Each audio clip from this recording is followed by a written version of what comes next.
L'Art du Bonheur, bonjour, je suis très heureux d'être avec Séverine Blaise. Elle s'appelle Elle, c'est le magazine, on dirait, mais non, c'est un livre. Ces trois copines, ils se rencontrent et ils font une belle histoire. Bonjour Séverine, Bonjour. Comment vas-tu? Ça va très bien, merci. Ça me fait plaisir d'être avec toi et d'être à ce premier salon du livre de Saint-Aubin sur Gaillon.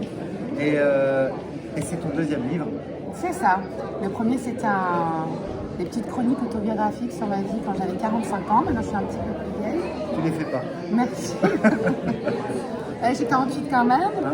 Et du coup, là, c'est plus un roman. Donc, il y a quand même des éléments vrais, puisque c'est l'histoire de trois copines. Et dedans, je me suis inspirée de mes deux copines à moi. Mais j'ai rajouté des choses fausses que j'ai pas osé faire au premier. Et c'est bien aussi de rajouter des fausses choses. Oui, tu peux romancer. Ah, mais beaucoup même. Il y a des choses qui sont... Il y a une liberté en fait dans l'imagination qui est beaucoup plus intéressante parfois que dans la vraie vie finalement. Alors dis-moi, qu'est-ce que c'est émouvant, ces trois femmes ordinaires? Ah, Pas ouais. ordinaires. Mais si, moi j'aime bien le côté justement ordinaire parce que souvent on fait des livres sur des femmes qui sont extraordinaires, qui ont vécu des choses difficiles. Là les filles elles sont comme moi ou comme beaucoup de gens, une vie un petit peu normale. Pas d'événement, mais justement, qu'est-ce que c'est d'avoir 48 ans dans la vie de tous les jours, en fait. C'est un peu mon... Et est-ce que ces trois femmes vivent des choses... Est-ce qu'ils sont nostalgiques par rapport à la date de temps? Non, c'est des femmes plutôt... Qui acceptent l'avenir? Ah oui, plutôt portées sur qu'est-ce que, justement, elles vont devenir en prenant des leçons par rapport à ce qu'elles ont pu vivre dans le passé. Mais non, complètement vers l'après.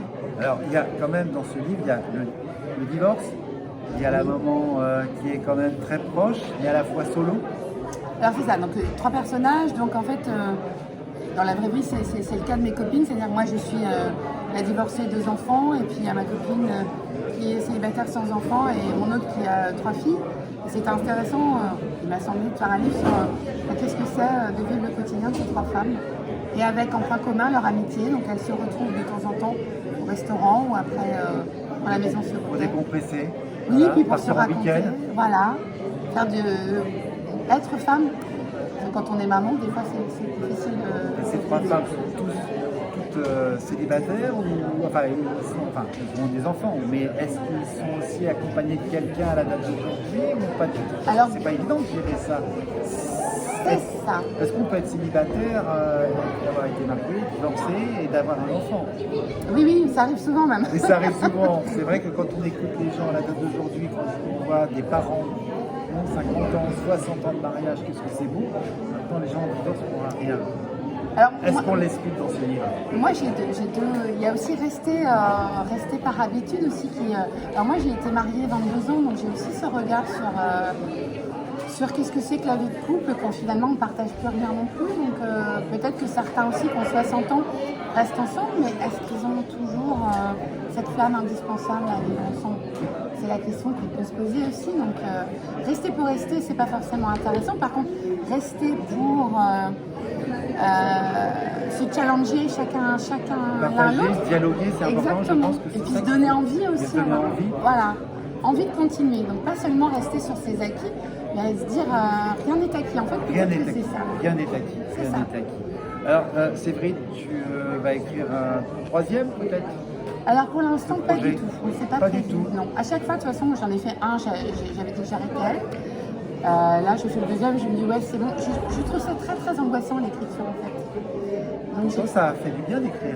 oui, mais moi je me suis posé beaucoup de questions si c'était intéressant et à chaque fois je répondais non. Donc en fait, bon, je suis quand même allée au bout du truc, mais le regard sur moi est quand même encore un peu... Donc le premier, si on vient au premier, c'était quoi cette histoire de lancer ce premier?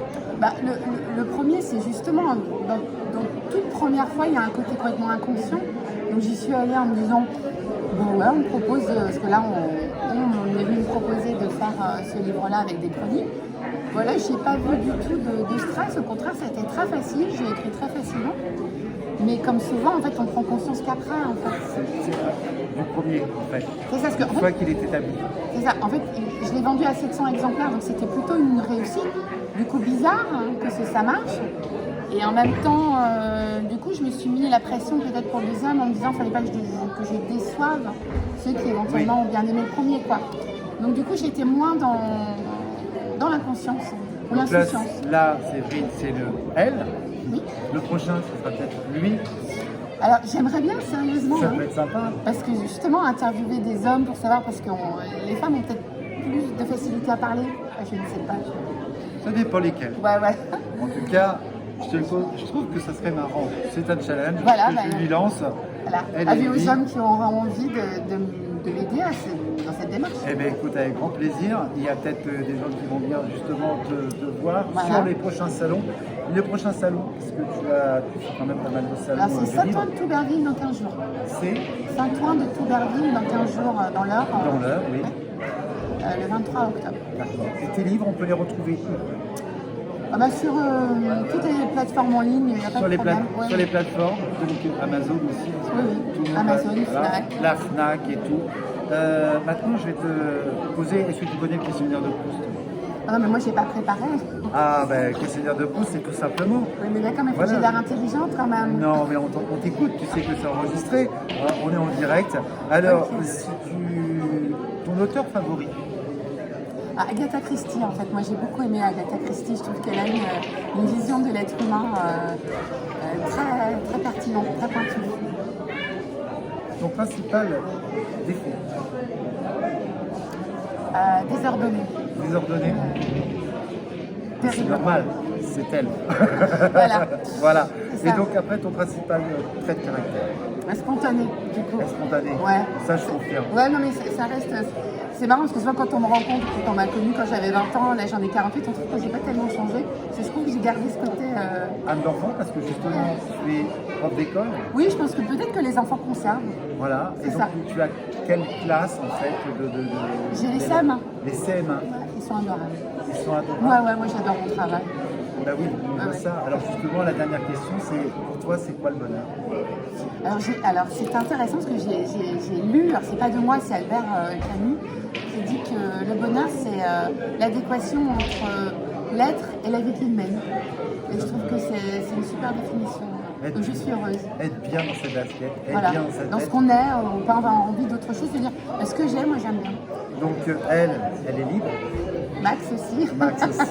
Ben écoutez, en tout cas, merci Séverine. Merci, Séverine Philippe. Blaise. Vous pouvez la retrouver justement à la Fnac, partout sur YouTube, sur ses réseaux. Les réseaux, tu es sur Facebook, Instagram.